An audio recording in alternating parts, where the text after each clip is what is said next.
Okay, hi Dennis! At kay Abigail sa iyong magiging asawa. Congratulations nga pala Dennis ha! At nandito kami ngayon, ang aming pamilya, Quiroz. Nais kong ipakilala sa inyo ang aking anak, mga panganay, si Clarence.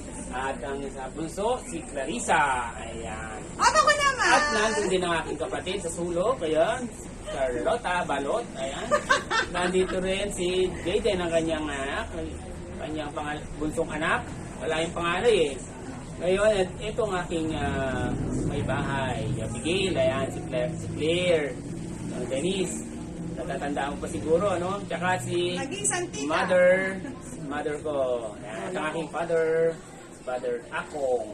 Naalala ko pa, Dennis nga pala, nung ikaw ay nandito noon, nagbakasyon, di ba? Nananalang ka pa kayo sa likod. Ayan. Ayan, di ba? Naalala mo siguro yun, Dennis, ano? Okay, so, meron pa nga palang sasabihin ng aking nanay. Ayan. Sige, Nay. Hello, Dennis. Magandang tanghali sa araw ng iyong kasal. Kumusta na mga kapatid dyan na matin sa kasal mo? Naway maging maligaya ang iyong pagsasama. At naalala ko nung minsan, nung bata ka pa, isinama kita sa assembly. Tinanong mo sa akin na, tita, ay, totoo ba na walang naninigalo sa mga saksi? Tapos bigla kang umalis. Tapos nung dumating ka, sinabi mo, nanay, totoo pala, may nakita ako naninigalo pero malamang hindi saksi. Kaya malamang anak, nakatulong sa'yo yun, yung nakita mo na yun. Kaya ngayon, isa ka na rin sa mga lingkod ng Diyos. At natutuwa ako, at ang iyong asawa, isa din palang lingkod ng Diyos na Jehovah. Meron akong tekstong babasahin sa inyo, simple lang, pero maano ang kahulugan. Sabi dito, masigit na kaligayahan sa pagbibigay kaysa pagtanggap. Naway itong teksto na ito, ikapit ninyo mag-asawa para maging maligaya inyong pagsasama. Give and take, di ba? Hindi naman puro take at hindi naman puro give na lang. At naway ang Diyos na Jehovah, gabayan kayo sa inyong pagsasama. At naway nabalitaan ko na arpit pala yung asawa mo, naway pagpatuloy niya at sana ganun din ikaw. At balang araw, umaasa ko na isang araw magkakasama tayo kung saan man yung lugar na yun. At sama-sama natin, higit sa lahat, salubungin natin yung ating mga kamag-anak na namatay na pag dumating na yung itinakda ng Diyos na araw na yun.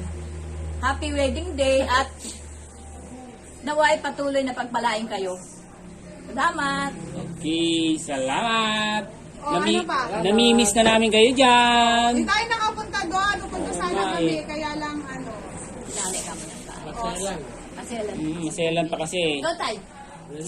Ayo.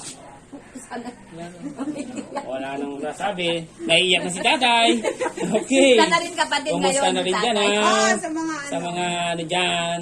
Sa mga kamag-anak. Kay Chong Ed. Kay sino pa? Kay Mira. Kay Mirang. Kay Janice. Kambal. Kay Kambal. Kay Rhea. Kay Anting. Ay, Ate Glenn.